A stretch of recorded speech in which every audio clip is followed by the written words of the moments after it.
Hollywood demanded Disney put Jimmy Kimmel back on the air or else, but nobody's raving anymore as the ratings are collapsing to the floor. And guess what? There's a new lie, a new interview, and you won't believe how low the Kimmels will go, even lying to their children about the TPUSA tragedy. We sell Labubus, and our son asked if the president had done this. And we looked at each other, and we didn't quite know how to answer that question. I think I said yes. We did. We actually both said yes at the exact same time.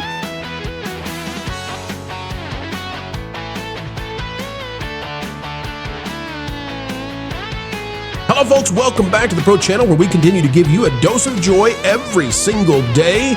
We never stray from the truth with a capital T. And no, folks, now is never the time to panic. We never give up. We never, ever, ever do, because that's not who we are. Everywhere I look, I see division and disunity. But I'm here to tell you, folks, that we together will move forward to a better day. And we're going to fight to do the things that bring it our way. Out of the New York Post, ladies and gentlemen, let's dive into today's dose of truth. Click the like button. It's by Anna Young. It says, Jimmy Kimmel's wife cut ties with Trump voting family. I'm angry all the time. I wish I could deprogram myself. There's a level of delusion here we're going to get into, and disillusionment as well. We're going to play the clips in just a second. Jimmy Kimmel's wife admitted she fired off many emails to Trump-supporting family members begging them not to vote for him in last year's election, and has since cut ties with her right-wing relatives. Now, can you imagine that? Can you imagine that in your own life? Can you imagine that if somebody disagrees with you politically inside your family, that you completely cut them off? Now, I'm not talking about the crazies and the zanies. I'm not talking about the people who drive you absolutely insane. I'm talking about you call and you say, tell me who you're going to vote for. And then you say, if you don't vote for who I'm going to vote for, we're done. It's over. She says, I've sent many emails to my family, like right before the election, saying, I'm begging you. Geez Louise. Geez Louise, these people, they're too much. But this doesn't even touch what they've actually been up to. We're going to go now to the clips from this interview. We're going to play them so that we can do analysis. You won't believe what Jimmy Kimmel and his wife told their kids. And as we play this, I want you to remember what Erica Kirk said that she told her child, her daughter. The son is too young to be able to understand what's going on, but she told her daughter that daddy would not be coming home because he was on a work trip with Jesus. And I want you to listen as the Kimmels, who made this national tragedy all about themselves, I want you to listen as how they parallel that story, but they make it about them. You ready? Here we go. So they seemed like it was going to be good. And it occurred to me, oh boy, this is not going to be good. And Jimmy let them know. He said, my show has been suspended. And our daughter immediately burst into tears. Oh. Because daddy lied about a guy who was assassinated. Because daddy lied about it. Why daddy got suspended. And little baby girl, daddy still gets to come home as opposed to the people that he lied about. And she said, I'll sell my Labubus. And we told her, yeah, you should. No, we did not. We told her, no, you don't need to do that. Are you listening to the way they parallel it? A little child and Erica Kirk, her daughter, right? Charlie Kirk's daughter said, can I give blueberries? And this one, the Kimmels say their daughter wanted to give away the boo-boos because daddy lost his show. I mean, this is bizarro narcissistic behavior at pathological levels that it's hard to wrap your head around how you could make this be about yourself. But we see this. We've been seeing this, right? You've seen this online, not just from the Kimmels. We sell Labubus, and our son asked if the president had done this. Oh. And we looked at each other, and we didn't quite know how to answer that question. I think I said yes. We did. We actually both said yes at the exact same time. See, she didn't want to tell the truth, and he's just like, yeah, we said yes. Which is another lie, right? Did the president cancel Jimmy Kimmel? No. If that were the case, then when Jimmy Kimmel came back, the president, who clearly is the only person who would have that power in this narrative that they told their kids, they lied to their kids. And then now they're bragging to you about how they lied to their kids. And you know they lied to their kids, and they know they lied to the kids, but they're bragging to you, we lied to our kids. We indoctrinated our kids into a fantasy land of us versus evil, and the president is evil. They've made this narrative, this is some kind of paranoia. Why would you inject paranoia into your child? If the president is the one who canceled Jimmy Kimmel, is the president the one who uncanceled him? Like, how does that work exactly? Can somebody explain that to me? We said yes, he did. And it's weird, because you don't want your kids to... It's certainly not an experience I had with my parents. Yeah. Maybe your parents didn't lie. Because what they should have said is, well, it's complicated. Or they should have said, there are a lot of people who are upset. Or you could tell the truth and say, Daddy did an uh-oh. He did a whoopsie. Right? And we're going to fix this. But, even grown-ups make mistakes sometimes. By the way, you all remember that Jimmy Kimmel, this just came out. That apparently, and Erica Kirk testified to this with Mr. Waters, Jesse Waters. Erica Kirk said that she received a note from one of the affiliates, Sinclair, saying, do you want to go on? He'll apologize if you go on a show. And she said, I've got the note from him, which indicates that she already knew about this, right? So it came from somebody else too. And if you believe that the affiliates, like Sinclair, has the ability to make that kind of guarantee without that already having happened on the other side, come on, people. Come on. Connect the rationality dots. Connect them with me, please. So the offer was made, if you'll come on, give us the ratings of Erica Kirk on the show after her husband's death. After we lied about it, I'll apologize for the ratings. Help me get my show back. This is despicable behavior. Here's some more from the Kimmels, so you can know just exactly. And remember, Hollywood, the trade agency said, you have to put this man back on TV, Disney. If you don't put Jimmy Kimmel back on the air, then you don't get any directors, you don't get any writers, you don't get any authors, you don't get any actors. We're done. Hollywood said, this is the line in the sand, dear Disney. Bob Iger, you must do this. And you all recall the pictures of the trucks out there loading up the stuff from the theater from El Capitan where Jimmy Kimmel does his show. It was no more. It was over. It was done. It was over. And then Hollywood stepped in. Hollywood that is absolutely dying right now. Hollywood that has lost something like 40% of its jobs. This stuff that you're hearing, this is who Hollywood wants to defend right now. Thankfully, my immediate family, they did not vote for Donald Trump. Okay. They did the first time, a few of them. We flipped them the second time. Wow. This is bizarre behavior. Folks, let me tell you something. I am sure that I have people in my family who voted in ways that I don't like.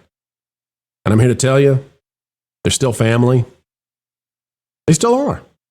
They still are. Now, you and I can talk about, where that line gets drawn. Is woke a line where if the person goes woke, it's hard to deal with them anymore? It does turn out to be that way because once you go woke, you don't believe in truth anymore. And it's really hard to have a relationship with somebody who doesn't believe in truth anymore.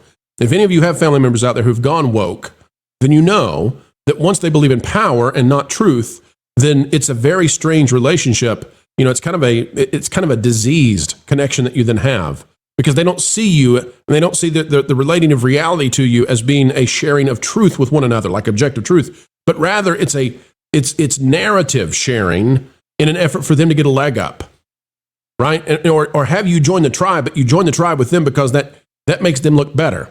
That's a very difficult kind of person to deal with, right? That's anti-Western society. So, but this idea that, you you vote for somebody they don't like and you're out, man, if that's the case, maybe you don't want to be in that kind of family.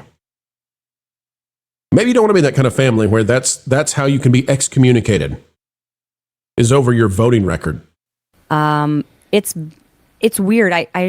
When Donald Trump was first elected, I was so upset. We all were. But I remember thinking, I understand it because I grew up in a very conservative Republican house. I mean, I bought my dad a Rush Limbaugh tie in high school. I voted Republican straight ticket, and that's what I was told to do. And then I left St. Louis, Missouri, and I met people from different backgrounds, and I started to understand different things and different needs and different people.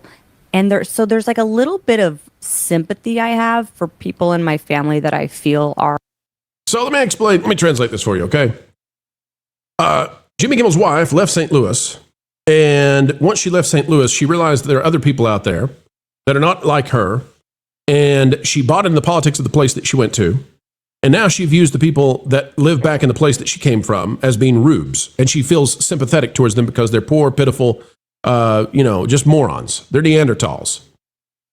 Now, if she could go one step further into maturity, what she would really realize is that there are people in St. Louis who are also mature and understand how the world works, and they have different viewpoints, right? Some of them are conservative, some of them are liberal, some of them are centrist. Very few of them are woke, but she and her husband have bought into this idea that they're going to lie on national TV, get in big time trouble, make a tragedy all about themselves, lie to their kids about it, and come on and brag about it and tell you that the people that they left behind who would never do these sorts of things, that they're the Neanderthals. Are kind of being deliberately misinformed every day, and they're deliberately being misinformed every day. By whom? And they believe it. But it hurts me so much because of the personal relationship I now have where my husband is out there fighting this man. And to me, them voting for Trump is them not voting for my husband. All right, pause it there, because that, you ought to, if you didn't fall out on the floor right then, for all of you who did, and you have to go see the chiropractor now, I apologize. That's on me. I should have warned you this was coming. Narcissism. Folks, this is you can't get more narcissistic than this. If you don't watch Jimmy Kimmel Live, you're voting against Jimmy Kimmel, who is running against Donald Trump. Now, you thought that he was a late night host who's not funny. You thought that he had inherited the genre that Johnny Carson built, that Mr. Parr put his stamp on. You thought that he was inhabiting the same kind of content as Jay Leno and as, Conan O'Brien and Letterman, even the Ferg, Craig Ferguson. This guy couldn't be Jeff, from Craig Ferguson. He couldn't be the Snake Cup. He could be the snake, though. She thinks that this man, his job at Walt Disney Company is to go to battle, to go to war with the Orange Man every single night.